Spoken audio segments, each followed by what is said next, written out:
নীতিগুলোর ঊর্ধ্বে তো কেউ নেই স্বয়ং পরমপিতা ছাড়া।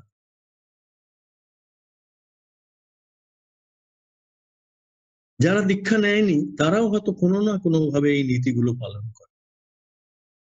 ওই দাদা একদিন বলছিলেন যে আশ্রম থেকে বড় বৌদি তাকে বলেছেন যে তিনি নিজের ত্যাগের কথা বলছিলেন। তো বড় বৌদি তাকে বলছিলেন যে শচীন তেন্ডুলকর তো এসব ত্যাগ করেন, দীক্ষাও নেয়নি। কথাটার মানে ডাবল মিনিং না, কিন্তু একাধিক অর্থ হতে পারে। একটা অর্থ হচ্ছে যে যারা দীক্ষা নেয়নি কিন্তু দীক্ষিতের মতন ব্যবহার যাদের, আবার বলছি, যারা হয়তো দীক্ষিত সৎসঙ্গী না, অদীক্ষিত সৎসঙ্গীও থাকতে পারে এবং আছে। আমি সারা পৃথিবী দেখেছি, একরকম সেবা দেওয়ার চেষ্টা করেছি অনেক দেশকে, অনেক মানুষকে। সেই বিনয়ের মধ্যে আমি যখন দর্শন করি তখন দেখি যারা যারা জীবনে সফল, এবং শুধু সফল হলে হয় না, অনুকম্পা থাকতে হয়, অনুকম্পা সমৃদ্ধ হয়েছে, কম্প্যাশনেট সাকসেস যাদের জীবনে এসছে, তাদের মধ্যে একটা জিনিস কম, তিতিক্ষা। তিতিক্ষা হচ্ছে এমন একটা ধৈর্য, এই তিতিক্ষা আসলে কিছুতেই আউটরেজিয়াস, অসমীচীন, অবৃত্তি নিয়ন্ত্রিত, বেফাঁস, যা ইচ্ছা তাই ওই ধরনের ব্যবহার হবেই। তিতিক্ষা মানে তিতিক্ষা মানে হচ্ছে ফোরবিয়ারেন্স। আমি আপনার সঙ্গে একটা ভুল ব্যবহার করলাম, উত্তেজিত হয়ে আপনাকে বিচার করে বসলাম এবং আপনাকে একটা লেভেল লাগিয়ে দিলাম, ধরুন অহংকারী লেভেল লাগিয়ে দেয়। আমি তো আমার জীবনে অহংকারী লোক দেখতে পাইনি, অত কেউ দেখতে পেয়েছে।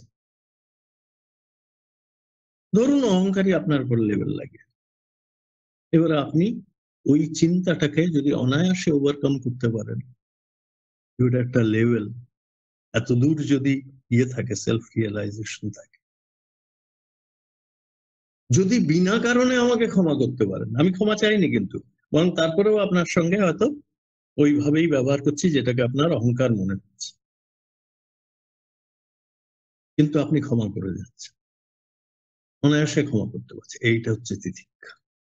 তিতিক্ষা হচ্ছে forbearance, ability to forgive someone without his apology, without his being apologetic, without his being expressively apologetic.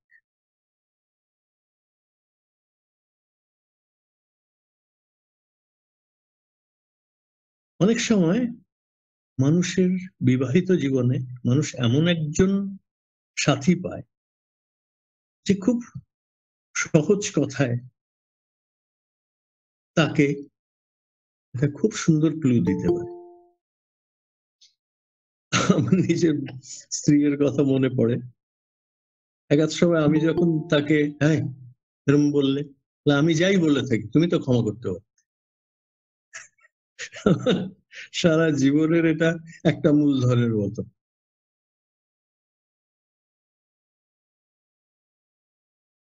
অনেক সময় আপনার স্ত্রী, আপনার ছেলে মেয়ে, আপনার ছোটরা আপনাকে যখন গাইড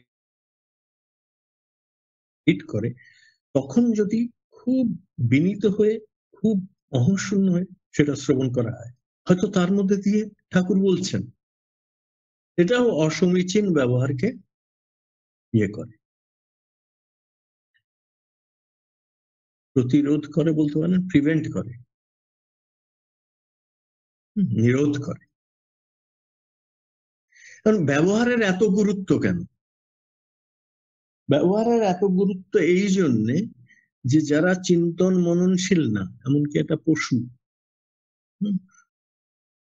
পশু যখন তার ভালো ব্যবহার হয়, আমি যে কথা বলছি, একজন আমার পায়ের কাছে বসে সমান, যতক্ষণ সৎসঙ্গ করি সমানে চুপ করে বসে থাকেন, একটি ল্যাব্রাডোর কুকুর, চুপ করে যেন সৎসঙ্গটা শোনে।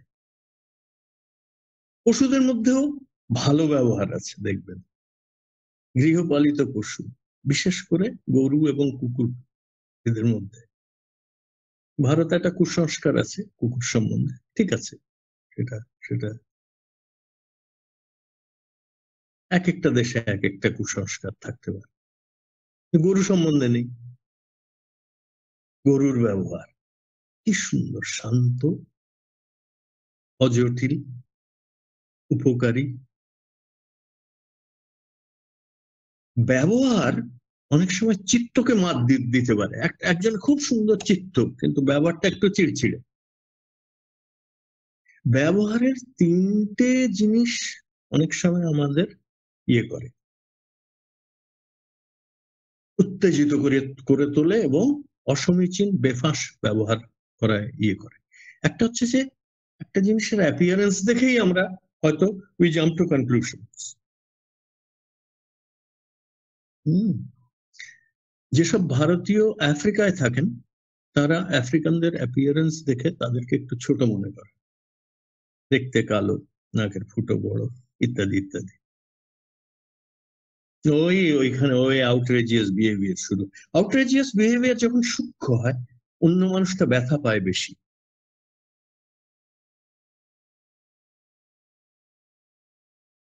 কারণ সে বুঝতে পারে যে আপনি তাকে ছোট চোখে দেখছেন। সব থেকে অসমীচীন ব্যবহার হচ্ছে, বেফাঁস ব্যবহার হচ্ছে দুটো। একটা হচ্ছে নিজেকে বড় মনে করা, অন্যকে ছোট মনে করা। এই আজকেরই একটা বাণী ছিল, এরা মিত্রহীন হয়ে পড়ে। কত বড় কথা বলেছেন ঠাকুর। জীবনে কেউ যদি ঐশ্বর্যহীন ভিখিরি হয়, তাহলে সত্যিকারের ভিখিরি হচ্ছে যার বন্ধু নেই। যে ভিখিরি ভিক্ষা চায় কিন্তু 10টা বন্ধু আছে অন্য ভিখিরি, সে আসলে ভিখিরি না।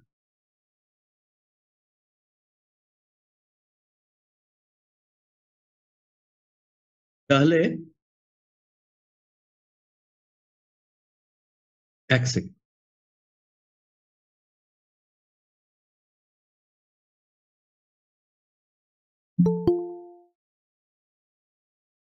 তাহলে সূক্ষ্ম উত্তেজক বিহেভিয়ার, খুঁচিয়ে যাওয়া, আপনি চোখ দিয়ে কাউকে মোছাতে পারেন, ইয়ে করতে পারেন। আমার মনে আছে বড়দাদার সামনে একজনকে আমাকে ধমক দিতে হয়েছিল একদিন। বড়দাদা আমাকেও বকেছিলেন, কিন্তু এত এত বেশি ইয়ে করছিল, উত্তক্ত উত্তক্ত করার ব্যবহার, যেটা উত্তক্ত করছিল। উত্তক্ত করলে আপনি যখন তাকে দণ্ড দিচ্ছেন বা ফিরিয়ে কিছু বলছেন বা প্রতিরোধ করছেন, সেটার রেজাল্টটা আপনার পুণ্য এবং তার পুণ্য অনুসারে ভাগ হবে। এটা ঠাকুরেরও বলা আছে। আপনার গুডনেস, আপনার সরলতা, আপনার বিশুদ্ধ, এবং তাহলে যিশুকে ক্রুশবিদ্ধ কি করে করা হলো, তাহলে তো তারা আপনার একটা বিরাট পাজল। হ্যাঁ, অনেক সময় মঙ্গলদাতাকে দণ্ডিত করে মানুষ, সাংঘাতিক অপরাধ, সেটা হচ্ছে মহাপাপ, পাপের পাপের পাপের পাপের পাপ।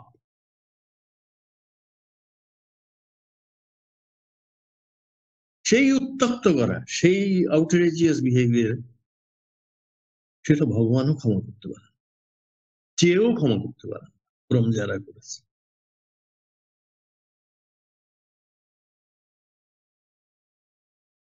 অনুতাপ আসলে সেই সব জায়গায় কি, হ্যাঁ, অনুতাপ আসলে ব্যাপারটা হচ্ছে চণ্ডাশোকের মধ্যে ধর্মাশোক কোথাও না কোথাও লুকিয়ে থাকে, অঙ্গুলিমালের মধ্যে ঋষি অঙ্গুলিমাল কোথাও না কোথাও লুকিয়ে। অন্ধকারে একদম আলো নেই যে তা না, কিন্তু আলোর সুইচটা সূর্যকে গুহার মধ্যে আনার পথটা জানতে হবে, বিষয়টাকে পরিবর্তন করতে হবে। যখন বিষয় আশয় থেকে ইষ্ট বিষয় হয়ে গেলেন, তখন হৃদয়ে বাঞ্ছিত পরিবর্তন আসে, অবাঞ্ছিত। আর যখনই আমরা খামখেয়ালি করি, যা ইচ্ছা তাই করি, বেফাঁস আচরণ করি, অপরাধ করি, অপরাধটা হচ্ছে চরম। অপরাধেরও অনেক পর্যায় আছে।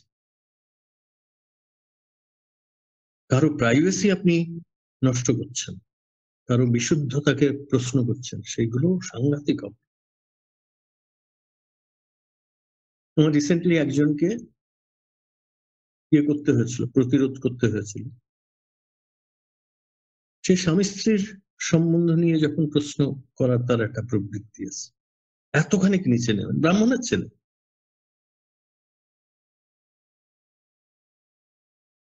তো এই ধরনের ব্যবহারে পতন বা পাপ খুব সহজেই আসে। সে নিজে ধরতে পারে না। সে যদি নিজে ধরতে পারতো তাহলে তো নিজেই খানিকটা করতে পারতো সেটা। বাকিটা তো ঠাকুরের হাতে।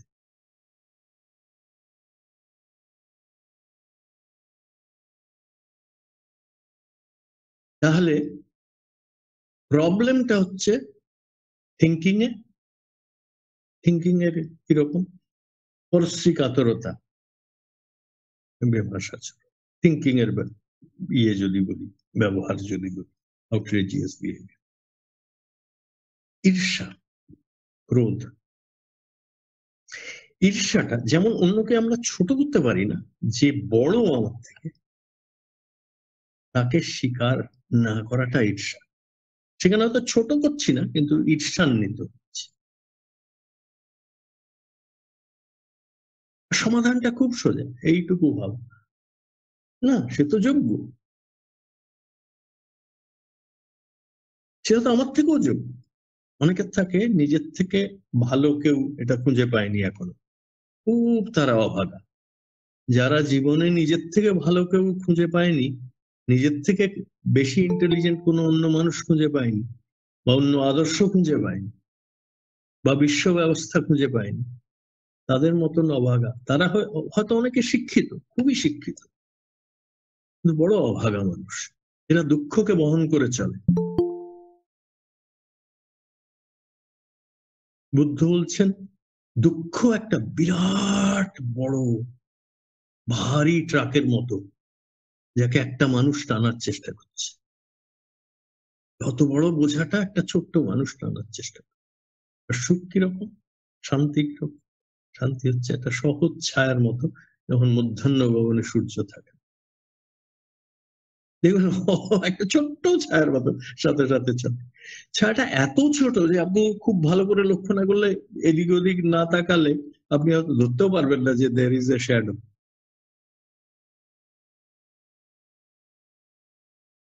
যাদের ব্যবহার ঠিক না, তারা দুঃখ বহন করে চলে। বুদ্ধিভ্রষ্ট নিঃসন্দেহে ক্রোধে হয়, ঈর্ষায়ও হয়। চিন্তার দারিদ্র যাদের আছে তাদেরও। প্রথমটা হচ্ছে চিন্তা, পরশ্রীকাতরতা নেই, ঈর্ষা নেই, ক্রোধ কম, লোভ কম। লোভে যারা লোভী হয় অনেক সময় তাদের ক্রোধ হয় না অতটা বেশি, কিন্তু লোভ আর স্বার্থ বুদ্ধি সাংঘাতিক হয়। প্রেষ্ঠকে সন্দেহ করে, প্রেষ্ঠকে সন্দেহ করার মতন অসমীচীন ব্যবহার অন্তর্জগতে, চিন্তায়। আর সব সময় ওই মধ্যে ভয় একটা থাকে তাদের, কিন্তু আবার বাইরে হাসছে, হয়তো হাসছে, একটু সন্ধ্যাবেলায় মদ খাচ্ছে, অশ্লীল জোক শুনছে, আনন্দ করায় তো বাধা নেই। কিন্তু যেই আনন্দ একটা বৃত্তির সেকেন্ড ইয়েতে পাতঞ্জলি বলছেন বিপর্যয় জ্ঞান, যার জ্ঞানই ফলস, তার নলেজ তো সত্যের উপর আধারিত তো নাকি, সেই নলেজটাই যদি সত্যের উপর অধিষ্ঠিত না হয়, প্রজ্ঞার উপর অধিষ্ঠিত না হয়, তাহলে ওই করবে যা বিপদ ডেকে আনছে, যা রোগ ডেকে আনছে, যা মানসিক অবসাদ ডেকে আনছে, সেটাকে সুখ মনে করছে। যারা ড্রাগে অ্যাডিক্টেড হয়ে যায়, ইয়াং ছেলেমেয়েরা। আমি একসময় দিল্লিতে একটা সেন্টার চালাতেন এক সাইকিয়াট্রিস্ট, উনি আমাকে ইনভাইট করেছিলেন যে ওখানে সব দেখি বড় বড় লোকের ছেলে মেয়ে ড্রাগ এডিক্ট, একটু একটু ওদের কাউন্সিল করতে। ভদ্রলোক আমাকে খুব ভালোবাসতেন, আমার কথা আমাকে বসিয়ে কিছু সম্বন্ধে জিজ্ঞেস করতেন, আমিও ওনার অ্যাডভাইস নিয়েছি অনেক সময়।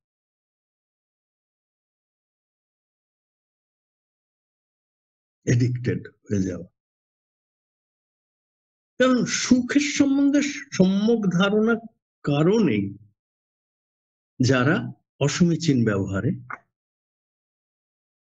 যদি মা বাবার মানে অশেষ কৃপা, অশেষ আশীর্বাদ, ইষ্টের অশেষ আশীর্বাদ না থাকে, তাহলে অসমীচীন ব্যবহার করে তার কর্মফল হলো না। হ্যাঁ, কর্মফল কার হয় না? একমাত্র ঈশ্বর কোটি মানুষের বা ঈশ্বর কোটি ব্যক্তির। তারা সাধারণ মানুষ না, তারা ক্লেশ কর্ম বিপাকে তাদের ইয়ে না। তাদের যদি রামের মতো বধ করলেন, কিন্তু রামকে আদর্শ বলে মানছে। ক্রোধ ছিল রামের,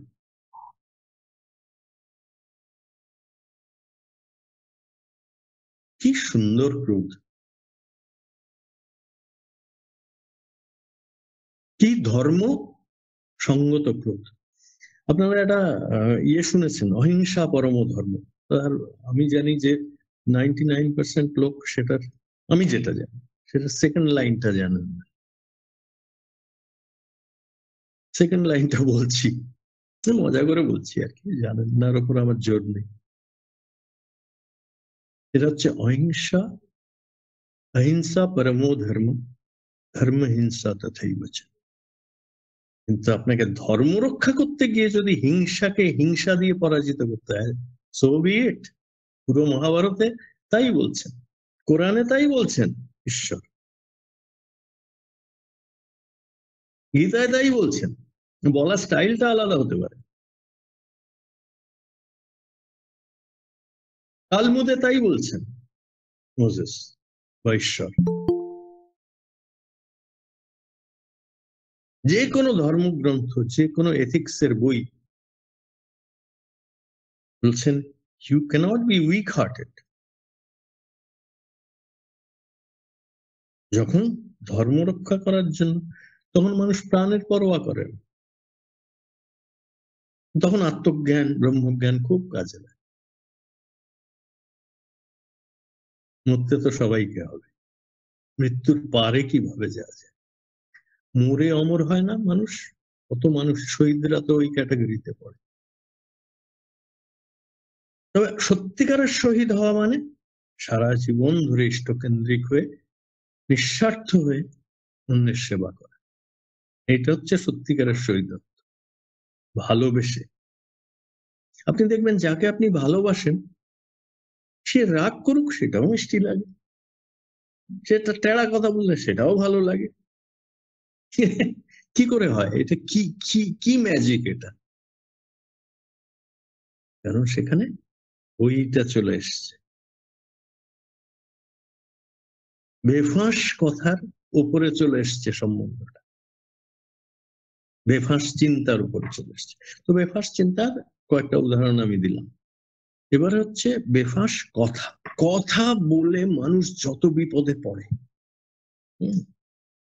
ভারতে তো খুব দেখবেন, একটা কথায় কি সাংঘাতিক। এক ভদ্র মহিলা একটা কোরআনের বা একজনের মহাপুরুষের সম্বন্ধে একটা বলে কি বিপদে পড়লেন। তার বলাটা কি ভুল ছিল? হয়তো না, কিন্তু অসমীচীন ভাবে বলে ফেলেছে। তারপরে আরো অসমীচীন ঘটনা ঘটল, সেগুলো হচ্ছে হাতে পায়ে অসমীচীন। যেমন কাউকে মারা, হত্যা করা, স্পিচের যেরকম মিথ্যে কথা বলা, এটা হচ্ছে বেফাঁস করা। কারো সম্বন্ধে লাগাতার কুৎসা রটনা করা, বেফাঁস করা। বড়কে ছোট করে বলা, এমনকি ইঙ্গিত করা। ঠাকুর যেটা বলেন, স্বার্থ বুদ্ধি নিয়ে আদর্শে বা বড় মানুষে মহাপুরুষে দোষ দেখা, এটা একটা স্টাইল হয়ে গেছে এখন, এটা পপুলার কালচার হয়ে গেছে। হ্যাঁ, সতর্ক থাকতে হবে। দেয়ার আর বাবাজিস যারা কিচ্ছু না, দেয়ার মেটেরিয়ালিস্ট, একটা মুখোশ করে আছে, জানতে হবে সেটা। কিন্তু তারাও হয়তো কিছু ভালো করেছে, ওইটুকু দেখার ক্ষমতা থাকা দরকার কাঁটাওয়ালা পথ, সেখানে কোথায় কাঁটা নেই সেটাই যদি দেখতে পারি, তাহলে তো প্রজ্ঞা নেই, তাহলে তো উইজডম নেই। তাহলে কতগুলো ইনফরমেশন জড় করা আছে মাথায়, সেগুলো হয়তো ইরিলেভেন্ট, চরিত্রে ফুটে ওঠেনি সেগুলো। ভালো ইনফরমেশনও যদি চরিত্রে না ফুটে ওঠে, অসমীচীন ব্যবহার আসবেই আসবেই আসবে।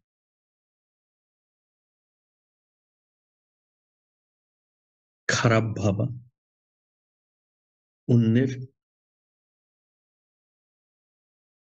আগে যে মুখে যে সাপ আসতো ইত্যাদি, মর দিয়ে শুরু হতো, তারপরে এক গাদা আসতো, এখনো ভিলেজে টিলেজে অনেক জায়গায় ওরম আছে। সাপ দেওয়া, গালাগালি দেওয়া, গালাগালি যদি আপনি অভিনয় করে দিতে পারেন কাউকে ইয়ে করার জন্য, মানে হয়তো একটা লোক লাগাতার বাজে ব্যবহার করছে আপনাকে, আর আপনি খুব ভালো করে জানেন যে আপনি একদিন তাকে গালিও দিতে পারেন, একটা চড়ও দিতে পারেন, কিন্তু কর্মফলটা যদি আপনার দিকে চলে আসে, তাহলে সেখানে আপনাকে ভেবে দেখতে হবে। এইটাই যখন রাম করছেন, ইয়ে বলে তুমি যখন করছো তখন সেটা রাস, আমি যখন করছি তখন সেটা অপরাধ, ইত্যাদি ইত্যাদি কথা বলা হয়। কিন্তু সত্যি ওটা ভেবে দেখার দরকার, কেন তার ক্ষেত্রে এটা রাস হচ্ছে, তার ক্ষেত্রে এটা লীলা হচ্ছে, আমার ক্ষেত্রে এটা অপরাধ।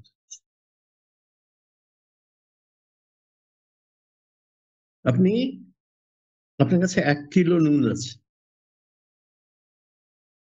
সেটা আধ লিটার জলে আপনি গোলার চেষ্টা করলেন, তার 1 ড্রপ খেয়ে দেখুন, আপনাকে হয়তো হসপিটালাইজ হতে হবে, এত এত নুন, সেটা অসুস্থ হয়ে পড়বেন। আর যদি 1 পুকুর, যেখানে কয়েক লক্ষ গ্যালন জল আছে, সেখানে যদি ওই 1 কিলো নুন ইয়ে করেন, গুড়ের জলের মিষ্টত্বটা সেটা কিন্তু কমতে, এইটাই হচ্ছে তফাৎ, এইটাই হচ্ছে তফাৎ। মহাপুরুষ যেমন রজগুণ দেখান, বেশি কর্মফল হয়, কিন্তু যারা অতদূর আত্মোন্নয়ন করতে পারেনি, কেউ ছোট না, সবাই ঈশ্বরের প্রতিবিম্ব। কিন্তু আপনি দেখেন না, মাটির উপর চাঁদের ছায়া পড়ে অতটা, যতটা পুকুরের জলে পড়ে, পড়ে কখনো পড়ে। কানাডায় এক ধরনের বরফ পড়ে, ফ্রিজিং রেন বলে। তারপর সেই বরফটা পড়ে বা স্কেটিং রিংকে কি হয়, বরফটা একটা আয়নার মতন হয়ে যায়, পিচ্ছিল, আর প্রতিফলিত করার ক্ষমতা থাকে তার, সেটার মধ্যে মাঝে মাঝে চাঁদ দেখা যায়। উপরেরটা দেখতে যেরকম সুন্দর লাগে, ওইটা দেখতে ওই ততটাই সুন্দর লাগে। যাদের ব্যবহার ভালো, অসংলগ্ন কথা নেই, অসংলগ্ন চিন্তা নেই, বিচ্ছিন্নতা নেই জীবনে, অখণ্ডের দিকে দর্শন, শান্তি বিবেকের দিকে দর্শন, তাদের চিন্তায় কখনো বেফাঁস চিন্তা করে না। চিন্তা খুব ফ্রি হবে। বেসিক্যালি 2 ভাবে চিন্তাকে ইয়ে করা যায়, একটা কম্পালসিভ বা বেফাঁস চিন্তা, আরেকটা হচ্ছে ফ্রি বা সংস্কার মুক্ত চিন্তা, স্বার্থ মুক্ত চিন্তা। সংস্কারের মধ্যে সব থেকে বড় সংস্কার হচ্ছে স্বার্থ। স্বার্থ কথাটার যেটা প্র্যাকটিক্যাল মানে, সেটা মানে হচ্ছে ব্যর্থ। স্বার্থ মানে ব্যর্থ, সেলফিশনেস। মানুষের সিস্টেমটা এমন ভাবে গড়া, মানুষ যদি নিজের ভালো করতে চায়, সেতুর মতো অন্যের ভালো করে নিজের ভালো, ল কি করবেন এখন আপনি, এটা নিরুপায় হওয়ার ব্যাপার না, এটা সৌন্দর্যের ব্যাপার। এইভাবেই এই ছবিটা ঈশ্বর এঁকেছে। যদি আমার ভালো চাই, পীযূষ স্যার ভালো করতেই হবে।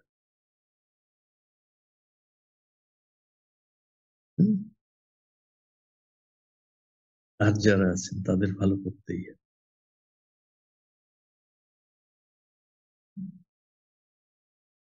কর্মের বেফাঁস যেটা, কর্মের বেফাঁস হচ্ছে যাকে আমরা সাধারণভাবে পাপ বলে মনে করি বা পাপ বলে জানি।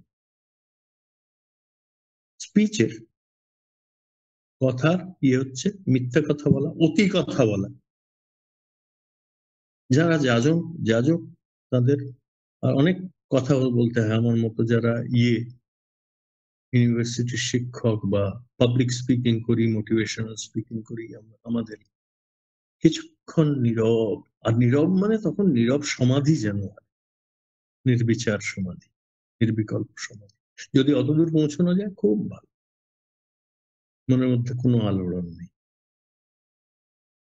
একটা সহজ পদ্ধতি আছে তার, সেটা হচ্ছে খুব শান্তভাবে নিঃশ্বাস প্রশ্বাসকে দেখা। থট আসলে একটু দূরে গিয়ে থটটাকে দেখা, সাক্ষী করা, নিজে জড়িয়ে না পড়া। আমার চিন্তা যখন আমি ভাবি তখন চিন্তিত হয়ে পড়তে হয়, কিন্তু ঠাকুর এই বুদ্ধিটা মাথায় দিচ্ছেন, এটা করলে যতটা দরকার ততটাই আসে, প্রপঞ্চ সৃষ্টি হয় না। প্রপঞ্চ মানে proliferation of wrong ideas। প্রপঞ্চ কথাটার মানে হচ্ছে proliferation, বিস্তৃত আপনি অনেক দিকেই হতে পারেন, প্রসারিত অনেক দিকেই হতে পারেন, অযথা প্রসারিত হতে পারে, ওইটাকে প্রপঞ্চ। একজনের একটা কথা বুঝলেন হয়তো, অযথা তার উচ্চারণ নিয়ে যদি আপনি পেছনে পড়ে যান, প্রপঞ্চ সৃষ্টি করছেন আপনি। হ্যাঁ, এনকারেজ করা ভালো, কাউকে যদি শিক্ষা দিতে হয় তাও সমীচীন ভাবে শিক্ষা দিতে হবে। আপনি পাত্রতা তৈরি করলেন না, তাকে শিক্ষা দিতে গেলেন, দোষটা কার? একজনের মধ্যে যেই গ্রহণযোগ্যতার লেভেলটা তৈরি হয়নি। আমি এই উদাহরণটা অনেক সময় দিই, শিক্ষকদের বলি যে একটু সাবধান।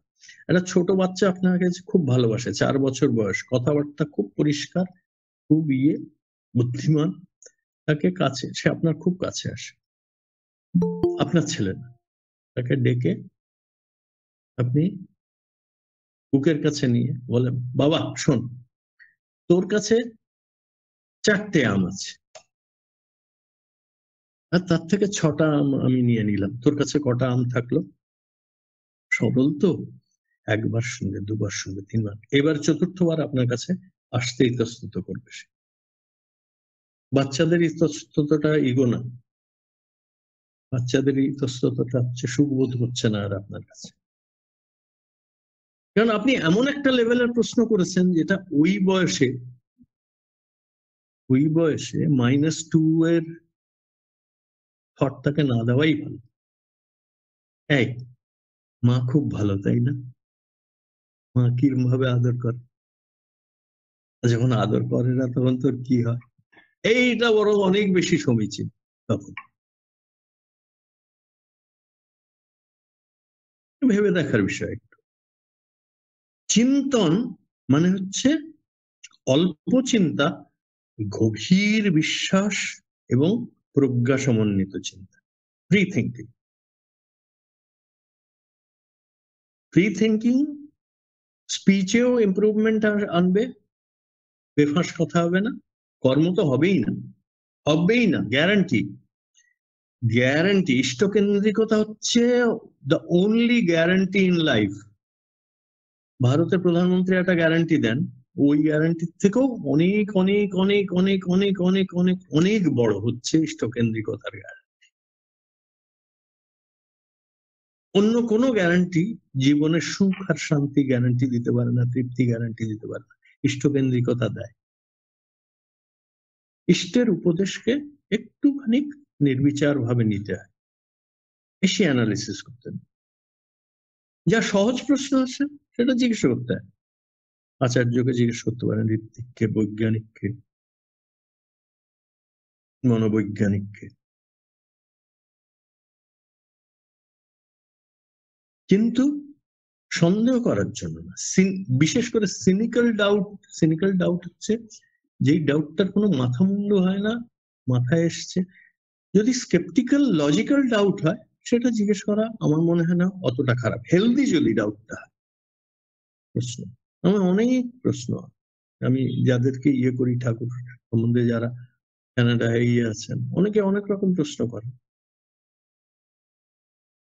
নানা রকম। অনেকে অনেক আমি গুরু ভাই জানি যে ওই ধরনের প্রশ্নে খুব অফেন্ডেড হয়ে যান এবং খুব রেগে জবাব দেন।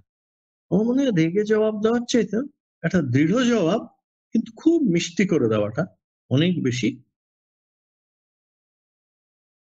সমীচীন ব্যবহার। appropriate behavior. appropriate behavior হচ্ছে যেখানে সত্য অধিষ্ঠিত হয় কিন্তু বিনয়ও অধিষ্ঠিত। বিনয়হীন সত্য, মাধুর্যহীন সত্য সে মিথ্যার সমান হতে পারে, সেটাও অসমীচীন বিয়ে। এক দল সাইকোলজিস্ট আছেন, তারা কনসিয়াসনেস বিহেভিয়ারে বিশ্বাসই করেন না। কনসিয়াসনেসটা বলেন মন গড়া, সাধু সন্তদের মন গড়া। আসল ব্যাপারটা হচ্ছে ব্যবহার। এবং তারা দেখছেন যে ব্যবহার ভালো করলে কি, আমি তাদের সপক্ষে বিপক্ষে কোনো কথাই বলছি না, কিন্তু একটা সত্য তারা খুঁজে পেয়েছেন যে হ্যাঁ, বিহেভিয়ার ভালো হলে জীবনটা সুখী হওয়ার সম্ভাবনা আছে। ব্যবহার ভালো।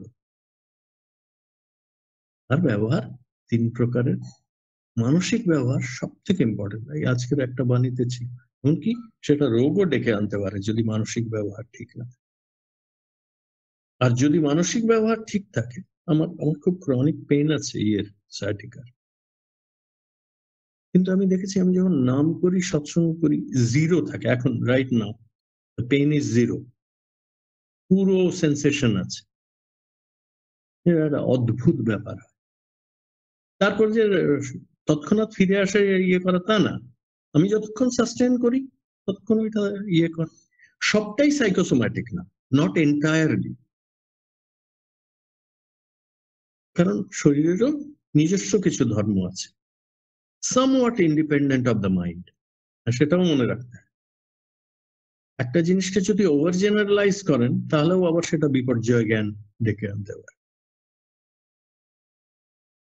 যারা ভালো মানুষ তাদের অনেক সময় একটা ভুল হয়, একটা ভালো জিনিসকে ওভার জেনারেলাইজ করে আবার একটা সংস্কার বদ্ধতা নিয়ে আসে। একটু মনটা খোলা রাখতে হয়। সাধনার প্রধান লক্ষ্য কি? আমরা ইষ্টকেন্দ্রিক হয়ে চলি কি, আমি কি পাচ্ছি যদি এরকম ভাবে ভাবি, কখন সব থেকে বড় জিনিসটা পাচ্ছি যে আমার হৃদয় উন্মুক্ত হচ্ছে, খোলা মনের মানুষ হচ্ছে। বুদ্ধিদীপ্ত মানুষ যদি খোলা মনের না হয় তাহলে আর দীপ্তি কি, দীপন কি? তাহলে সে উদ্দীপিতই বা করবে কি করে যদি খোলা মনের না হয়? ভালো ব্যবহার মনটাকে খুলে দিতে পারে, তাই না? যেমন ভালো মন ব্যবহারকে খুলে দিতে পারে, এরকম ভালো ব্যবহার। আমরা নিজেদের যদি নামরূপ ভাবি, মাইন্ড অ্যান্ড ম্যাটার ভাবি, তাহলে মাইন্ড অ্যান্ড ম্যাটারও কিন্তু অনেক সময় মাইন্ডকে খুব পজিটিভলি করে, ইনফ্লুয়েন্স করে। আপনি যে এখানে আপনারা যে লেখেন অমুক দিন সৎসঙ্গ, এই এটা কি? এটা তো ম্যাটার, তো ম্যাটার না? এটা যন্ত্রের মধ্যে দিয়ে আসছে, এটা সিস্টেমের মানে একটা টুলের মধ্যে দিয়ে, মোবাইল টুলের মধ্যে দিয়ে, পুরোটাই যন্ত্র, ম্যাটার। রেজাল্টটা কি হচ্ছে? রেজাল্ট হচ্ছে জ্যান্ত মানুষগুলো এক জায়গায় হয়ে সৎসঙ্গ করছে।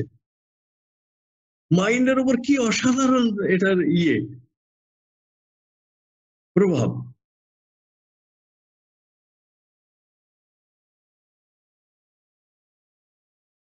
একটা যখন ভক্ত যখন ঈশ্বরের প্রতিমার দর্শন করে, এটা অনেকে বুঝবেন না, যারা আইকনোক্লাস্ট টাইপের, মুক্তি ভাঙা যাদের টেন্ডেন্সি আছে তারা বুঝতে পারবেন না এটা। তিনি যে কি অরূপ দর্শন করছেন, কি মানে রূপের যে, রূপের মধ্যে যে কি অরূপ, আর কি লোকোত্তর, কি শান্তি, কি প্রশান্তি অনুভব করছেন তিনিই জানেন, আর ঈশ্বর জানেন যাকে দর্শন করছেন। ভালো দর্শন করাটা সব সময় একটা গুড বিহেভিয়ার। তাহলে আজকের কথার সার হচ্ছে, এখানে আমি কনক্লুড করতে চাই, আজকের কথার সার হচ্ছে যে ভালো ব্যবহারের সূত্রপাত কিন্তু মনের থেকে। মনের সৎ চিন্তা, ইষ্ট চিন্তা, রেগুলার নাম ধ্যান। ধ্যান মানে সিসি বর্দা বলতেন ৮ ঘন্টা। আমি নিজে ৮ ঘন্টা করে তৃপ্ত হইনি। কেননা আমি অনেক মানে যেসব যেসব ধনী দেশ তারা খুব মেটেরিয়ালিস্টিক, খারাপ ভাবে মেটেরিয়ালিস্টিক না, খুব মেটেরিয়ালিস্টিক। অনেক সময় তারা এত ভালোভাবে মেটেরিয়ালিস্টিক যে তাদের যদি কোনো স্পিরিচুয়াল আইডিয়া দেন খুব তাড়াতাড়ি ক্যাচ করতে পারে, কিন্তু তবুও তারা খুব মেটেরিয়ালিস্টিক আর কি। অ্যাংজাইটিটা খুব বেশি, চট করে সম্বন্ধ ভেঙে যায় ওই সব জায়গায়। এমনিতে মানুষ খারাপ না, প্রথম হচ্ছে মনটাকে গড়া। ভালোবাসা মানে কি? গঠনাত্মক। মনটা গঠিত হচ্ছে, সংগঠিত হচ্ছে, কেন্দ্রিত হচ্ছে। খারাপ ব্যবহার অসমীচীন, বৃত্তিপরায়ণ, অবিবেকী ব্যবহার হচ্ছে, আউটরেজিয়াস বিহেভিয়ার, অন্যকে উত্তেজিত করে, নিজেকে উত্তেজিত করে, তার মধ্যে মাছ মাংস খাওয়াও আছে। কিন্তু সব থেকে বড় কথা হচ্ছে ইষ্টের উপদেশ মানা, ইষ্টের আজ্ঞা পালন, ইষ্ট আচার্য তার আজ্ঞা পালন। আজ্ঞা পালন করতে করতে করতে করতে এক জায়গায় সাধক নিজে আজ্ঞাতা হয়ে যায়। অজ্ঞাতা কথাটার অনেক রকম মানে আছে, কিন্তু সব থেকে বড় মানে হচ্ছে তখন স্পন্টেনিয়াসলি দুঃখ ক্ষয় হয়। এমনকি আপনার পাস্টের দুঃখ ক্ষয় হতে পারে, যেটা সাইকোলজিস্টরা বিশ্বাস করেন না অনেক সময়। পুরনো দুঃখ আপনার ক্ষয় হতে পারে যদি ঠিক ঠিক ঠিক ঠিক ব্যবহার, মানসিক, হাত পায়ের, পঞ্চকর্মেন্দ্রীয়, পঞ্চ জ্ঞানেন্দ্রীয় সবগুলোতে আপনার সমীচীনতা আসে, একটার থেকে আরেকটা চলে আসে। ভালো ভাবগুলো কিন্তু খুব এফিশিয়েন্ট। আমরা ভাবি এত কিছু করতে হবে না, এত কিছু করতে হবে না, একটা নিয়ে শুরু হলেই হয়। যারা ভালো চিন্তা করতে পারেন, চিন্তিত হওয়ার তাদের একটা টেন্ডেন্সি থাকে, ওইটাকে ছেড়ে যদি ভালো চিন্তন করতে পারেন ব্রেনটাও রেস্ট পায়, খুব রিল্যাক্স করতে পারে, লাইট হার্টেড থাকে। আর খুব সিরিয়াস ধর্ম করতে নেই, গম্ভীর একটুতে অফেন্ডেড হওয়া, ও আমার মনে হয় না ওর মধ্যে কোনো ধর্ম আছে। কেউ যদি একটু বর্ডার লাইন অশ্লীল জোকও বলে, চট করে তারপর রেগে টেগে যেতে নেই, তাকে এমন ভাবে করতে হয় যেন তার টেস্টটা পাল্টে যায়, তাহলে সে সমীচীন ব্যবহারের দিকে আকৃষ্ট হবে। এবং ঋত্বিকরা, যাজকরা, অধ্যর্যরা, এরা হচ্ছেন এর প্রাইম এক্সাম্পল। ঠাকুর ওইভাবে সামনে এক্সাম্পল রেখে শিক্ষা দিতে চেয়েছেন। নিজেই কতগুলো বই লিখেছেন, আলাদা করে ঋত্বিক বর্গ ক্রিয়েট করার কোনো দরকার ছিল না। ওই যে বললাম, মানুষ তো একটু সেতুর মতো, তো ব্রিজের মতো, মাধ্যম দিয়ে অনেক সময় বেশি কাজ। নিজেকে জানতে হলে অন্যকে জানতে অসম্ভব। আপনি যদি অন্যকে না জানেন নিজেকে জানতে কোনোদিন পারবেন না। যে আত্মজ্ঞানের কথা বলে আর সারা জীবন গুহায় বসে করে, সাধারণ সে কখনো আত্মজ্ঞানী হয়, হতে পারে না, সেটা বলছে। ঈশ্বর পজিটিভ এক্সেপশনও অনেক ক্রিয়েট করে, তাদের ব্যতিক্রম বলা যায় না, এক্সেপশন বলা যায়, এক্সট্রাঅর্ডিনারি এক্সেপশন। সে তো সবাই হতে পারে না। আর আপনি সবাইকে কি জিনিয়াস করতে পারেন নাকি একটা সোসাইটিতে, সেটা আমাদের লক্ষ্য না। কিন্তু সবাই ইনাফ ইন্টেলিজেন্ট যাতে হয়, যাতে সুখ এবং ঐশ্বর্যের অধিকারী হতে হয়, যাতে বিবেকের অধিকারী হতে হয়, সেটা আমরা সবাই চেষ্টা করতে পারি। সেটাই সমীচীন বিহেভিয়ার, সেটাই উত্তপ্ত করার বিহেভিয়ারটাকে নিরোধ করে। ঠিক আছে, আজ এই পর্যন্ত। জয়গুরু। জয়গুরু।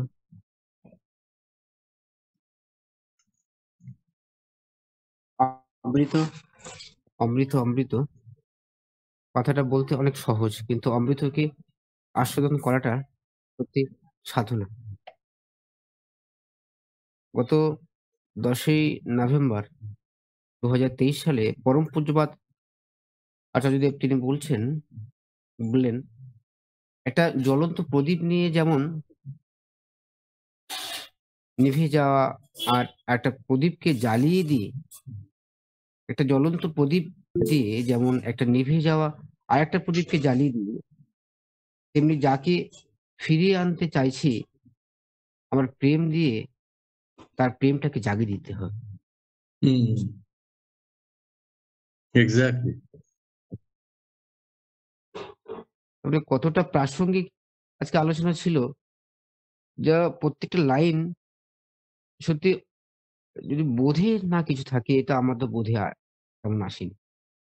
বোধ সৃষ্টিকর্তা এই যে কি সুন্দর করে বললেন যে সহজ, ধর্মটা হলো খুব সহজ। গতকাল যখন পানিহাটে উৎসব চলছিল, পরম পূজ্যপাদ অবিন দাদা তিনি ঘন্টার পর ঘন্টা সেই সকাল মর্নিং প্রেয়ার থেকে প্রায় 4টে 4:30 অবধি তিনি মানুষের সঙ্গ করেছেন। ওই যে আপনি বলছিলেন যে গুহা, সেই গুহায় আমি খুব একটা মনোরম পরিবেশ, সেই গুহাতে কিন্তু আমি বুঝতে পারবো না যে আমার জীবনটাকে কেমনটা করে আমি বাড়ি নিয়ে যাবো। আর তিনি কত মানুষের পাশে থেকে প্রত্যেকটা মানুষের নিবেদন তিনি শুনছেন ঘন্টার পর ঘন্টা। একটুও বিরক্তি আসছে না। আজকে যে বিষয় যেমন যা কিছু করবে তা কিন্তু চলবে না। outrageous যে বিহেভিয়ারটা, তাকে দেখে প্রতিটা ক্ষণে, ক্ষণে কত মানুষের যে প্রশ্ন করতে জানে না, কেমন করে প্রশ্ন করবে? নিবেদন তো শুধু নিবেদনই হচ্ছে। আজকে যে অমৃত আলোচনা হয়েছে, সে অমৃত আলোচনা থেকে যদি একটু আমার বোধে আসে যে, যে দারিদ্র্য হলো ব্যাধি। যারা দরিদ্র বা দারিদ্র হত, তাদের কতকগুলি চরিত্র খাকতি আছেই। যেমন আলস্য, অকৃতজ্ঞতা, আত্মভরিতা, আত্ম অবিশ্বাস, পরশ্রী কাতরতা, সেবা বিমুখতা। অভাবে স্বভাব নষ্ট হয় না। স্বভাব নষ্ট অভাব হয়। আমি ঠাকুর মানি, ঠাকুর নিয়ে আনন্দে আছি।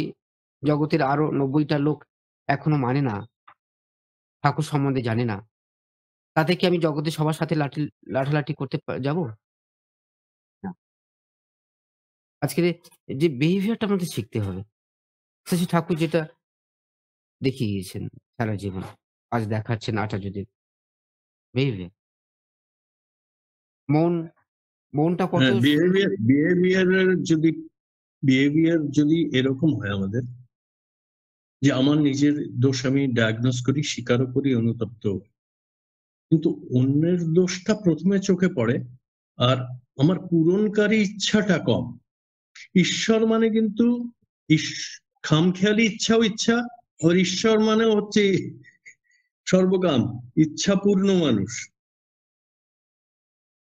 ঐশী শক্তি মানে যাদের একটা ইচ্ছায় অনেক বড় কাজ হয়ে যেতে পারে। ঈশ্বর মানে তাই, তাদের ইচ্ছাটা এমন লেভেলে, তাহলে কতটা পিওর, মানে এই পূরণকারী ক্ষমতা যেই আসলো, অমনি অসমীচীন ব্যবহারটা কমে যায়। সেটার উপর জোরটা ডায়াগনোস করাটা খুব ভালো, কিন্তু ডায়াগনোস করলে অনেক সময় হয় কি, we become part of the problem rather than part of the solution.